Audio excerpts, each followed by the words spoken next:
दोस्तों नमस्कार।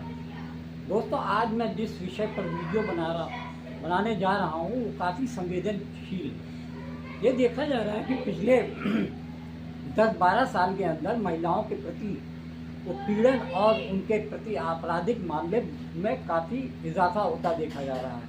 ये देखा जा रहा है कि कुछ लोगों के मानसिकता में सिर्फ औरत एक भोगने की चीज़ है। क्या मामला है? मेरे पड़ोस में एक अंकित नाम का लड़का रहता है जिसने मेरे वीडियो बना लिए नहाते समय। उससे वो ब्लैकमेल कर रहा था मुझे। कब से कर रहा है? यही 1 महीने से ज्यादा हो गए हैं तब से। क्या किया? तो धमकी देने लगा और घर पे भी आने जाने लगा था। आपको क्या शारीरिक शोषण? हाँ, शारीरिक शोषण किया। कोल्ड ड्रिंक में पता नहीं क्या मिला के आया था, तो वीडियो भी दिखाया, शारीरिक शोषण भी किया और अपनी वीडियो भी डिलीट करने के बहाने से अपनी रिश्तेदारियों में भी लेके गया है। इधर उधर घुमाते रहा। 20 दिन तक आने नहीं दिया। बंधक बनाया हुआ है। हाँ, फिर जब आपने पुलिस को शिकायत? जब पुलिस के यहाँ पे गए तो अब मैंने अपनी रिपोर्ट दर्ज करवाई तो उन्होंने की नहीं।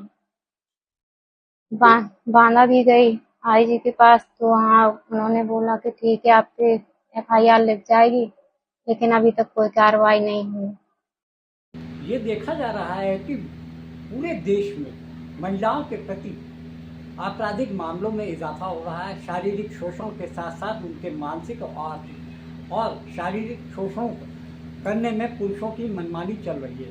ये भी देखा जा रहा है कि रेप जैसे घिनौने काम अपराध के लिए भी मुजरिमों को या आरोपियों को अदालतों से जमानत मिलने में देर नहीं लगती है। आपको हाल के ही कुछ नमूने बता सकता हूँ, एग्जाम्पल दे सकता हूँ, जहाँ पर भारतीय जनता पार्टी की सरकारें हैं और वहाँ पर महिलाओं के प्रति आपराधिक मामले बढ़ते ही जा रहे हैं। ये मेरे आंकड़े नहीं बल्कि सरकार के NCRB के डाटा हैं, जिसके तहत ये पता चला है कि महिलाओं के प्रति जो शोषण और उनका जो शारीरिक उत्पीड़न होता है उसको लेकर देश में कोई भी चर्चा नहीं होती है। इस मामले में ये विचार नहीं होता कि आखिर ऐसे कौन से हालात होते हैं जो कि जहाँ पर 2 साल की बच्ची से लेकर 80 साल की महिला के साथ में ये शारीरिक शोषण और उनका बलात्कार किया जाता है। ये एक मानसिक स्थिति ऐसी सामने दिख रही है जिसमें कि लोगों को रिश्ते तार करने में देर नहीं लगती है। सिर्फ दिमाग में उनको कामुकता और वासनात्मक जो भाव उनको मानसिक तौर पर ऐसे काम करने पर उत्तेजित कर देते हैं। ऐसे में क्या इनका मानसिक और सामाजिक तौर पे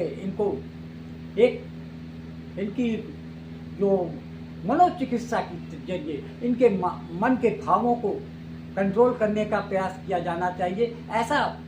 ऐसे हालात में सरकार की तरफ से ऐसा कोई भी कदम उठता नहीं दिख रहा है। ये लग रहा है कि किस तरीके से लोगों को सिर्फ सड़क पे चलती औरतें, युवतियां और बच्चे सिर्फ वासना के उपभोग दिखते हैं। और बड़े अफसोस के साथ कहना पड़ता है कि देश में लोगों के लिए या तो महिलाएं देवी हैं, चंडी हैं, या फिर बड़े शर्म के साथ कहना पड़ता है, या उनके अंदर उपभोग की एक ऐसी चीज़ दिखती है जिसको वो हर कंडीशन पे, हर नैतिकता को चुकाने के लिए तैयार रहते हैं।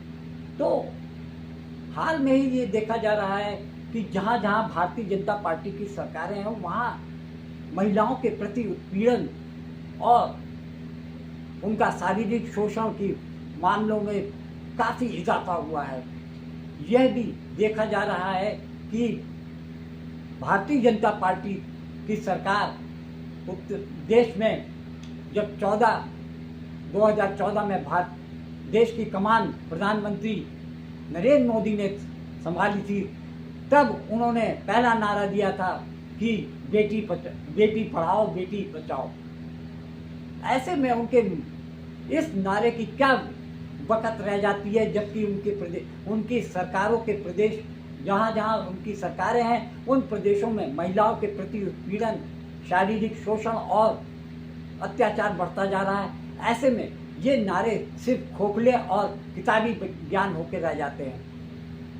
अभी हाल में ये देखा गया है कि किस तरीके से पश्चिम बंगाल में एक भारतीय जनता पार्टी की सरकार बनी और एक हफ्ते के अंदर एक 13 साल की बच्ची के साथ सामूहिक बलात्कार होता है और बाद में उसकी लाश को एक तालाब से बरामद किया जाता है। उसके 2 दिन बाद ही एक महिला, अज्ञात महिला का शव बरामद होता है और इस मामले को लेकर सरकार क्या एक्शन लेती है ये तो बात की बात है, लेकिन इस मानसिकता को समझने की जरूरत है कि आखिर महिलाओं के प्रति बढ़ते हुए अपराधों की जड़ में कौन सी ऐसी समस्या है जिसकी वजह से पुरुष महिलाओं के प्रति उत्पीड़न और शारीरिक शोषण करने के लिए उतारू हो जाते हैं।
हम बात कर रहे हैं राजस्थान के श्री गंगानगर की।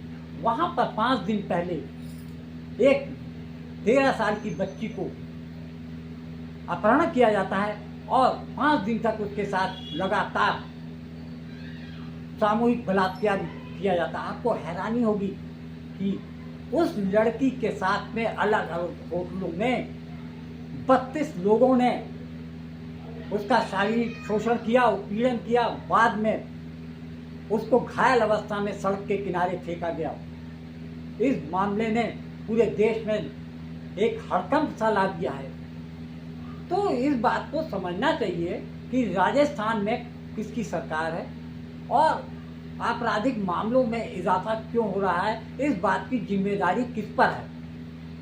सरकार पे है, पुलिस प्रशासन पे है या फिर उन अपराधियों पर है जो कि इन ऐसी महिलाओं या बच्चियों के साथ में दुराचार और अत्याचार करने से चूकते नहीं हैं। इन सब चीज़ों के पीछे एक कारण ये भी है कि पुलिस प्रशासन और सरकार की लापरवाही तो है ही, साथ ही न्यायालयों से भी ये देखा जा रहा है कि अपराधियों को जमानतें मिलने में देर नहीं लगती। आज बंद होते हैं और 15-20 दिन के अंदर वो जेल के बाहर होते हैं। इससे अदालतों के ऐसे फैसलों से उन लोगों के मनोबल को बल मिलता है जो कि अपराध करते हैं और पकड़े जाने के बाद अदालतों से उनको बेल मिल जाती है। ऐसे में सामान्य अगर कोई व्यक्ति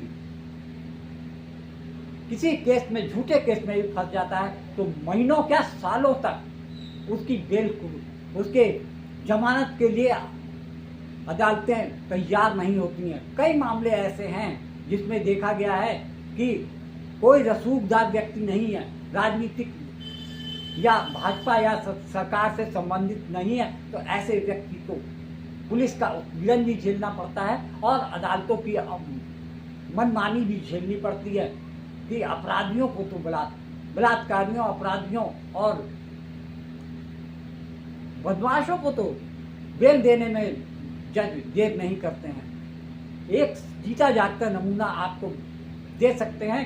हरियाणा के जो डेरा सच्चा सौदा के जो मुखिया हैं गुरमीत राम रहीम बलात्कार और हत्या के मामले में सजा भुगत रहे हैं, लेकिन इन 4-5 सालों में उनको कम से कम 18 बार पैरोल मिल चुकी है, क्योंकि उनका रसूख है, वो सत्ताधारी दल के साथ में खड़े रहते हैं।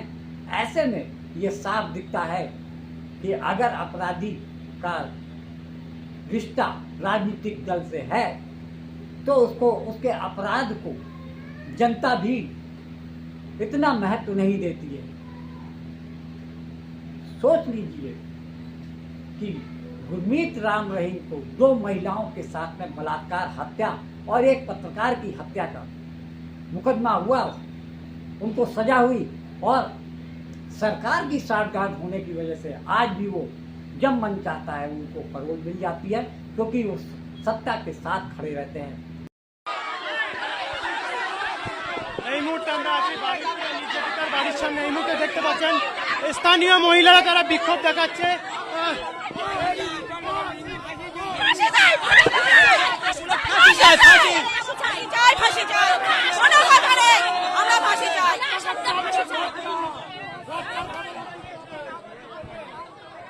আমাদের কচি বাচ্চা 4 জনের রেপ করে মেরেছে, যে 4 জনের মুখ্যমন্ত্রী যেমন বলেছে সরকার ধরবে, বিকালে খরচ করবে, সেটা যেন আমরা দেখতে পাই। মুখ্যমন্ত্রী যে আশ্বাস দিয়েছে সেটা যেন আমরা দেখতে পাই। ঠিক আছে,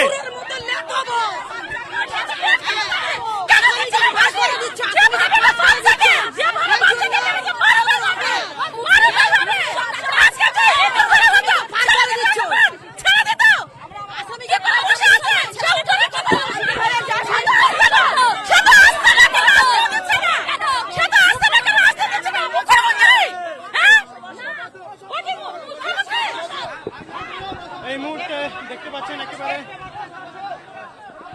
সূর্যপুরের যে মেন রোড একেবারে বসে পড়েছে মহিলারা, স্থানীয় মহিলা পুরুষ একেবারে সর্বত্র গ্রামবাসীরা তারা বিক্ষোভ দেখাচ্ছে। সেই চিত্র একেবারে আপনাদের সামনে সরাসরি তুলে ধরছি। দেখতে পাচ্ছি একেবারে রাস্তায় বসে পড়েছে স্থানীয় মহিলারা, একদম চারিদিকে একেবারে রোড অবরুদ্ধ করে কিন্তু এই মুহূর্তে তাদের আন্দোলন চলছে। অভিযুক্তকে ফাঁসি দিতে হবে সেই দাবিতে কিন্তু চাই, আমাদের